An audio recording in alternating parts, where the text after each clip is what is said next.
creditor is coming to take my 2 boys as his slaves. And Elijah replied to her, how can I help you? Tell me, what do you have in your house? Your servant has nothing at all, she said, except a small jar of olive oil. Elijah said, go around and ask all your neighbors for empty jars. Don't ask for just a few.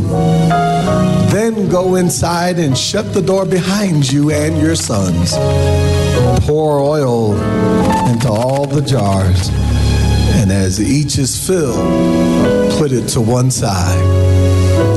She left him and she shut the door behind her and her son. Go, sell the oil and pay your debts.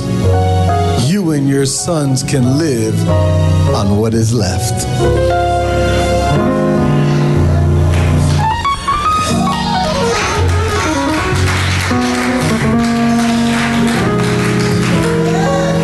Look at somebody before you sit down. Just say, you already got what you need.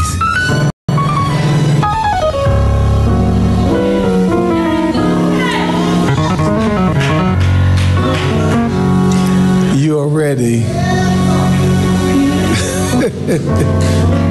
Somebody gonna get it in a minute. You already got what you need.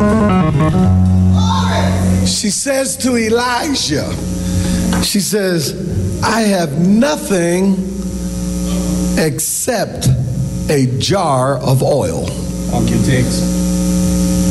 If you've ever taken the time to read the backdrop of this story, that is the biographical sketch.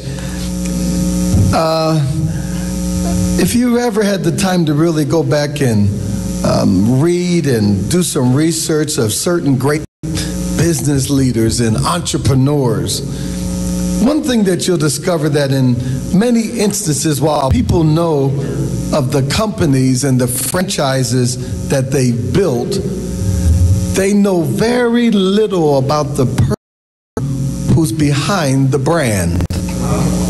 For instance, were it not for television and in the world, he's the founder of the company with several hundred stores in more than 30 countries, and he employs about 75,000 people. He has about 12 billion in annual sales.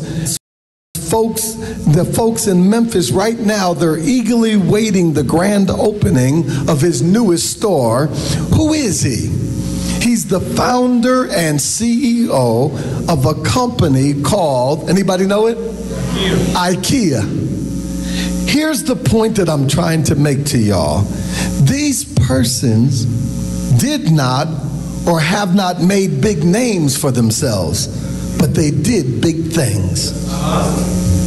Y'all done missed your first shout. I said they did not make big names for themselves, but they did big things. Now, I'm pointing this out because one of the things that has happened in our society, that we now determine success by what we have, by how much we have, or how big our name is. But I really want to communicate to us, especially our young people, that the good life, the abundant life, the blessed life is not characterized by the acquisition and the accumulation of I would call it the accumulation of stuff. That is, the real substance of success is not always seen in symbols, status, standing, and stuff. Because I really want to suggest that the text that's before us, it presents a perfect case in point, where she doesn't have much stuff, but she experiences success. Y'all ain't praying with me. So when we come to this text, Elijah is now the senior prophet in Israel. And as the story opens up, we find that one of the sons of the prophets has died. And his widow comes to Elijah and she pours out her heart to him. She tells Elijah that the creditors She says, I got bills that I can't pay. I don't have a house to put a lien on, so they're coming and they're going to put a lien on my children. And when you read the story, it would appear that Elijah is being towards this woman's plight. She comes to Elijah about her husband being dead, and the creditors are coming to take her son. And Elijah says to her, what do you have in the house? Now, I'm about to take a turn that some of you probably didn't see coming. In light of the Darius Stewart case, in light of all this talk about what we need to do for our sons, in light of all this talk about racial profiling and racism and all this stuff, in light of all the dialogue that's going on with all of the news, in light of some folks feeling like people of color and picked out and picked on and everybody is against black folk, here's what I want to say to you this morning. Elijah said to her, let's start fixing your problem and saving your sons with what you can do in your house.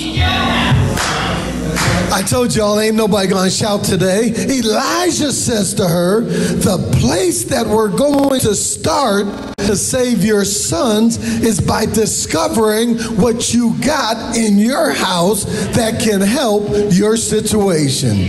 Maybe the answer to some of our sons' predicament is right here in this text. Perhaps part of the problem and part of the solution is that we keep looking to outside agencies, to fix the problem of potentially losing our sons. And we never, we want to blame the system. And I'm not saying that there doesn't need to be organized demonstration and dialogue. I'm not saying that we no longer have social and racial ills. But what I'm really trying to say today is that we are having an unfair discussion. We want to talk about all of that stuff, but we don't want to talk about what we do each other in the house. Frazier and anywhere else, but there's a whole bunch of us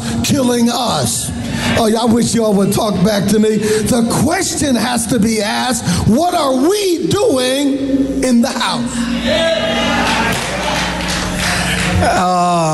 I knew y'all ain't gonna like this today, but I got a question for y'all. Are you teaching respect in the house? Are you developing character in the house? Are you showing them a model to mirror and mimic in the house? Are you showing them how to be a responsible parent person in the house? Are you teaching them what they should do and what they shouldn't do in the house? Are you showing them how to be a responsible parent in the house? Are you teaching?